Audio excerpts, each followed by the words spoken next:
जय माँ डाटकाली भक्तों। आज का जो वीडियो है ना, ये पितृदोष को लेकर मैं वीडियो बना रहा हूँ। बहुत सारे क्वेश्चंस आते हैं, बहुत सारे सवाल आते हैं। कई बार मुझसे कुंडली विश्लेषण भी आप पर्सनली जब लेते हैं तो उसमें भी बताया जाता है कि पितृदोष है आपकी कुंडली में। क्या होता है पितृदोष? क्यों लगता है पितृदोष? और क्या इसके कारण है? कैसे आप पहचान सकते हो कि आपके घर में कोई व्यक्ति है या आप में से कोई भी एक हो सकता है कि पितृदोष लगा हुआ है और हमें समझ ही नहीं आ रहा है लक्षण क्या है। जगह जगह भटक रहे हैं, जगह जगह हर तरीके के टोने टूट के इलाज करा रहे हैं, परंतु प्रॉब्लम एक्चुअल में क्या है, जड़ कहाँ है, क्यों हो रही है परेशानियां, क्या ये पितृदोष हो सकता है, कैसे पहचानना है उसको, वो लक्षण भी बताऊंगा। और साथ ही साथ अंत में मैं आपको कुछ ऐसे महा टोटके महा उपाय बताने जा रहा हूं जो आप करते हैं तो पितृदोष आपसे मुक्त हो जाता है, यानी कि पितृदोष से आपकी मुक्ति हो जाती है। साथ ही साथ मैं कुछ ऐसे महा उपाय बताने जा रहा हूं जिसको करने से इस पितृ दोष से आपको परमानेंट मुक्ति मिल सकती है। कई बार आपने देखा होगा कि आपको बताया जाता है कि आप यहां जाके पितृ दोष की मुक्ति के लिए उपाय करवा लीजिए, पूजा करवा लीजिए। पर क्या वो पूजा करने से वो पितृ दोष समाप्त हो जाता है तुरंत? कुछ समय की राहत के बाद फिर से वही प्रॉब्लम्स आती हैं। मेरे साथ कई इस तरीके के ऐसे डिसीजंस डिस्कशन हो चुके हैं जिस पे हम आज मैं उसी आधार पे बात करने वाला हूँ। इस वीडियो के माध्यम से आपको एक परमानेंट सॉल्यूशन देने की कोशिश कर रहा हूँ।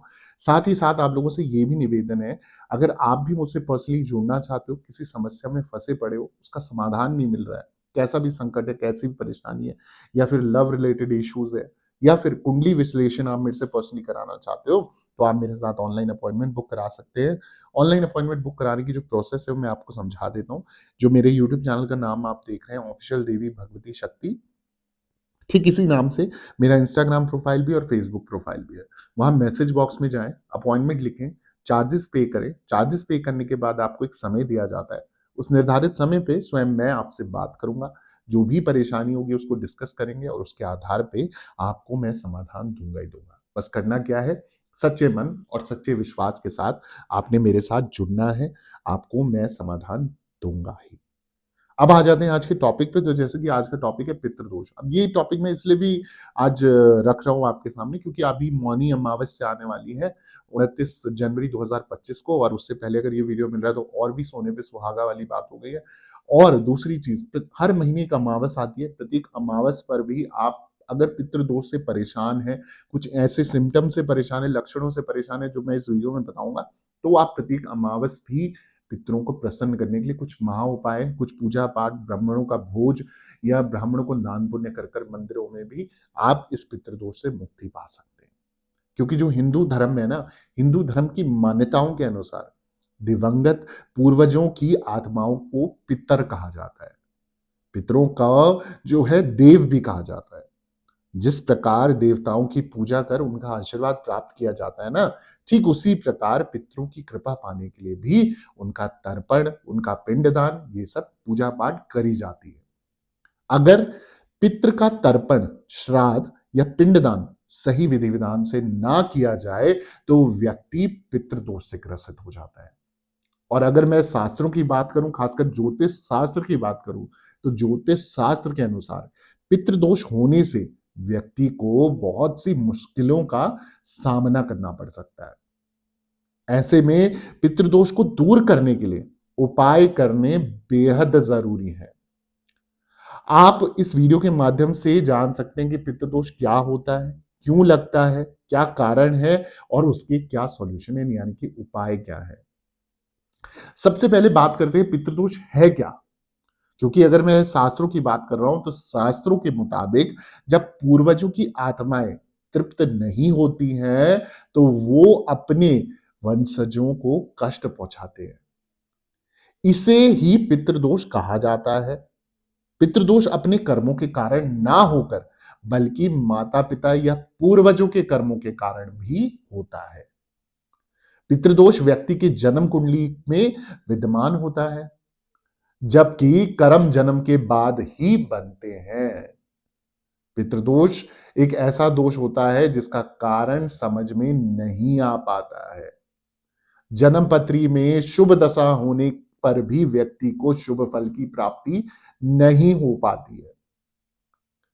अब इसको हम थोड़ा सा और विस्तार से समझते हैं कि पितृदोष लगता क्यों है, वो भी मैं आपको समझा देता हूं। अगर किसी व्यक्ति की अचानक से मृत्यु हो जाए, उसका अंतिम संस्कार नहीं या सही विधि विधान से ना किया जाए तो पितृदोष लग जाता है। माता पिता का अपमान करना या उनकी मृत्यु के बाद पिंडदान, तर्पण, श्राद्ध ना करने से भी पितृदोष लगता है। इसके अलावा पितरों के दुखी होने के कारण भी पितृदोष लगता है। ऐसा भी माना जाता है कि पितृदोष लगने से परिवार में कई तरीके की परेशानियों का सामना करना पड़ जाता है।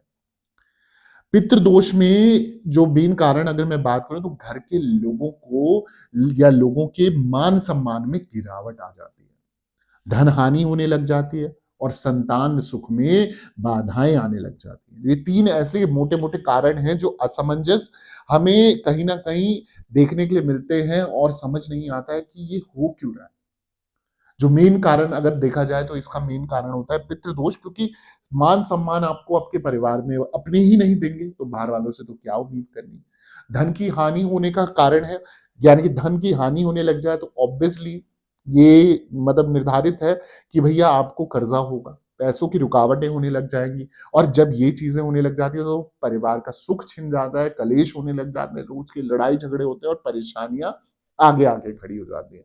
और इसी के साथ-साथ ये भी होता है कि जैसे संतान है तो या तो उसमें कोई दिक्कत आ जाएगी या फिर संतान होगी नहीं, और संतान होगी तो कन्या होगी, वंश आगे बढ़ेगा ही नहीं, या तो पुत्र की प्राप्ति नहीं होगी। जैसा-जैसा मतलब लोगों की सोच है उसके आधार पर उनको वही सुख नहीं प्राप्त होता।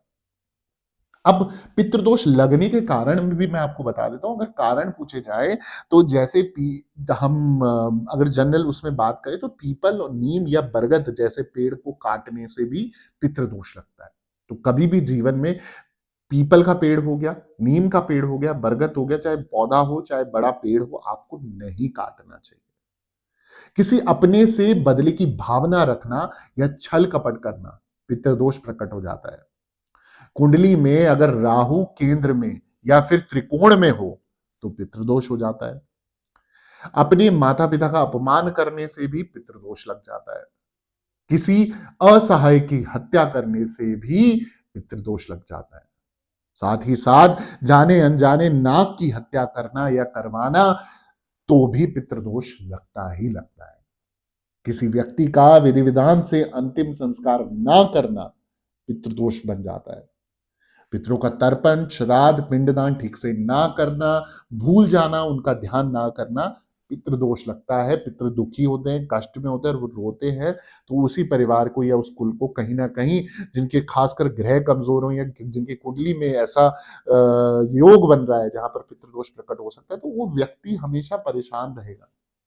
उसको जीवन में सुख की प्राप्ति नहीं होगी, सब कुछ होने के बाद भी एक वो होता है ना सेटिस्फैक्शन की भैया है मेरे पास, नहीं होगा वो चीज। मतलब कहीं न कहीं वो और के पीछे भागेगा और निर्णय उसके गलत होते जाएँगे। पितृदोष की लक्षण की बात करूँ तो लक्षण इनको आसानी से पहचान सकते हैं। परिवार में हमेशा कलेश की स्थिति रहेगी। सुबह उठते ही चिक, चिक, चिक, चिक, चिक, चिक या लड़ाई-झगड़ा। संतान प्राप्ति में आपको बाधा आएगी, संतान सुख की प्राप्ति होगी नहीं, कहीं तब समय तक आप बस घूमते रह जाओगे, जगह-जगह जाते रह जाओगे पर बच्चे नहीं होंगे। होते हैं, कुछ ना कुछ प्रॉब्लम आ जाती है बच्चों में। घर में कोई ना कोई हमेशा बीमार रहेगा। नौकरी, अगर नौकरी में आपको स्ट्रगल करना पड़ेगा, कठिनाइयाँ मिलेंगी और कहीं न कहीं आपको या तो अच्छी खासी लगी-लगाई नौकरी भी छूट जाएगी, आपकी बुद्धि ऐसी हो जाएगी, आप बीमार पड़ जाओगे। कारोबार में अगर आपका खुद का काम है, उसमें दिनों-दिन मतलब अच्छा खासा काम चल रहा होगा, जैसे ही पितृदोष हुआ, तो वो दिनों-दिन कम होता जाएगा, कमी आती जाएगी। तुलसी का पौधा अगर आपके घर में सूख रहा है, तो ये भी पितृदोष का कारण होता है। घर में पीपल का पौधा अगर उग रहा है, तो ये भी पितृदोष का लक्षण होता है। ये सारे वो लक्षण हैं जिनसे आप पहचान सकते हो घर में पितृदोष प्रकट है। परिवार में अचानक से कोई दुर्घटना हो गई है, आपने सोचा भी नहीं था ये कैसे हो गया, ये भी पितृदोष के कारण होता है। परिवार में कोई विकलांग या अनचाहे बच्चे का जन्म होना भी पितृदोष का एक महाकारण होता है। जीवन में तरक्की हो ही नहीं रही है, इतना आप मेहनत करते हो, आपको वो मेहनत का फल नहीं मिल रहा है, ये भी पितृदोष का लक्षण है। परिवार के सदस्य का विवाह ना होना, लंबे समय से उस घर में शुभ कार्य ना होना या किसी सदस्य की मतलब कोई एक बच्चा है, कोई एक इंसान है घर में जो आपको दिन-रात परेशान कर रहा है, उसके कारण आप दुखी हो और सिर्फ़ वो आपको कष्ट पहुँचा रहा है, आपको लूट रहा है, आपको परेशान कर रहा है, किसी नशे में गलत संगत में पड़ गया है, किसी गलत चीज़ का आदी हो चुका है, तो ये भी पितृदोष के कारण होता है।